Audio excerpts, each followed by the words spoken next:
And first and foremost, tell us what's going on in Japan, bro. Well, what is not going on in Japan for Street Fighter? First of all, I just want to give a big shout outs to the Japan Street Fighter community in general, just for participating in the numbers we've been seeing in the World Warrior event. Bro, they're signing up. There's a lot of events going on with the World Warrior program, so there's a lot of Street Fighter action, so I don't blame you if you missed a few events here and there, but I am telling you, if you have not gone back to look at the VODs, look at the brackets, and look at the results of the Japan Street Fighter events, you are surely missing out. It feels like the boiled down essence of an EVO Japan every month. It is ridiculous, the amount of talent and the amount of players and the names, just the overall amount of play going on in Japan right now. It's a beautiful thing to see. And what is also beautiful to see is when you start following these brackets, and I mean, you got to go dig deep. I mean, 200 players deep. You got to look at the pools. You got to look at every round, every pool, and you start to see some trends forming, which have been really interesting to see over these past couple events, because we're starting to see a lot of consistency from the new generation of Street Fighter V players. We've talked about it many times on this show, the Kawanos, the Higuchis, but we're starting to see it even more in these World Warrior brackets. Shudo, he won one of the World Warrior events and got second in his next showing, which I want to reiterate, that's like getting to EVO Japan Grand Finals twice in a row. So he didn't claim both in a row, but getting to Grand Finals twice is no easy feat. And then the time he loses to Higuchi, another young player.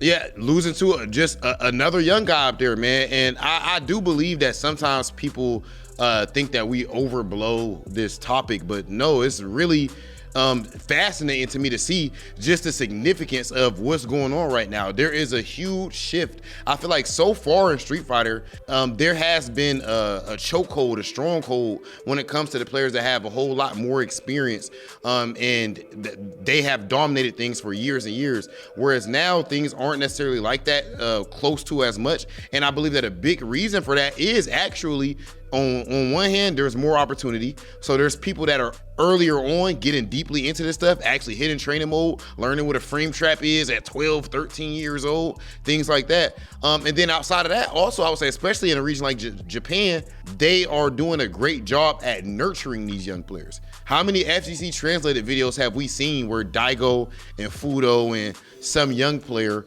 is on a call and they're asking Daigo or whoever all these questions, and they're being given these in-depth answers while they're training with them? So it's not even like these legends are losing a step whatsoever. On the contrary, I would say they're getting a whole lot better. It's just that they are also bringing up the next generation with them. So it's dope to see.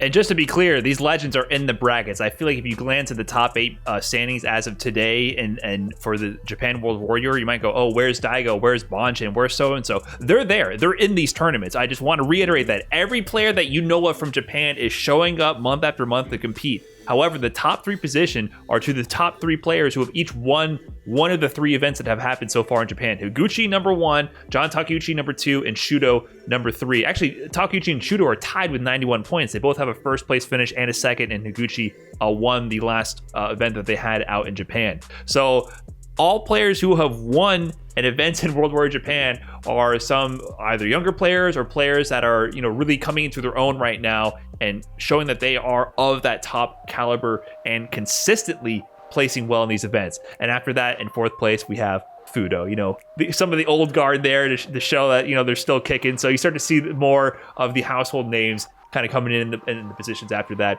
But it's amazing to see the developments in Japan and just the level of passion and competition that the Japanese community still has for Street Fighter V. But moving on to the next feature you want to highlight today, we got to talk about Asia East again, because that's where we have the CPT event in the top 8 coming up later today. And they've been competing throughout the World Warrior events as well. And it might surprise you a little bit how these standings are shaken up in the storylines there, because in a region with players like, NL, Oil King, Hot Dog, what we're seeing in the first place position right now is a lowly old Nash and Jury main, Chris Wong.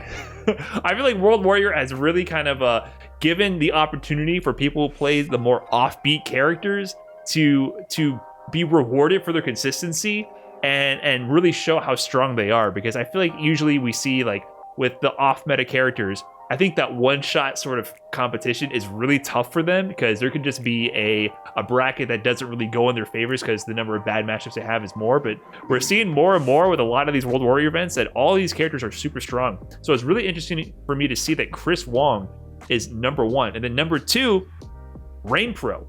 He plays Ed and Guile, and I don't think either of those characters are offbeat anymore. To me, Ed is. No. Ed is. This season is Street I feel like Fighter 5, you think Ed is everywhere. even stronger than I may even consider him. I saw you in I saw you in Flicker's Ender that Walker's strong. conversation. Yeah, that move is actually interesting. We're seeing Ed players all over the world that show that they're super strong. The character is relevant, and you must know that matchup. Even Hot Dog, who's doing well in the Asia East World Warrior events as well. I've seen plenty of matches where instead of the signature Bison, he's also rocking Ed. So it's interesting developments to see how the meta is shaking up. Gamer B also in this region, but is he playing Nikali? Is he playing Cam? Is he playing Luke? He's playing a little bit of Cammy, not too much Luke, but also Lucia. I don't know. It's interesting to see how like the meta just keeps changing. Like every time I think we've seen like the end of the character evolution, I'm seeing surprise picks all over the world, and I feel like the World Warrior program is really showing that, how all these like little pockets of evolution are happening under different pressure and different circumstances based on the players that they compete with. So yeah, Gamer B doing work in the top 3 position. I'm interested to see how this all boils down in the end. I'm hoping we see some Oil King. He's currently not in the top 8 position right now. For Asia East. So we'll have to see how with the remaining events that shakes up and see who actually makes it into the regional finals for Asia East. And the last region that we got to hype up and highlight for today is none other than Mexico. I mean, bro, come on. We have been hype on them for at least 2 years now. Kusanagi is bruh. still number 1.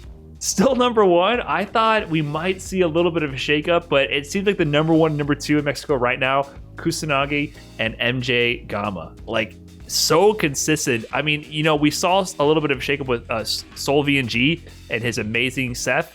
We just seen him win their past CPT event, and it's not like he won it from a surprising place, like where, who is this guy? No, even in the no neutral prior to that CPT event, we were hyping him up because of how strong he's been performing in their World Warrior event. Yeah, and even with how strong Sol has been with these CPT events and him qualifying for Capcom Cup, if you look at the World Warrior events, he's actually been in all of the World Warrior events. He has a first place finish, a second place, a 17th, and a 25th. So I feel like that goes to show how contested this region is. The point spread in the top 8 is very, very tightly contested. And there's people just outside of the top 8 going into this final Mexico World Warrior event who can easily hop into that top 8 position. So this is a region to look out for going into the final World Warrior event to see who's going to qualify for the regional finals. Because I have a feeling there's going to be some salty people who are currently in top 8 who, if they don't defend their position, are going to miss out on their chance to qualify for Capcom Cup. So it's going to be a lot of good games coming out of Mexico.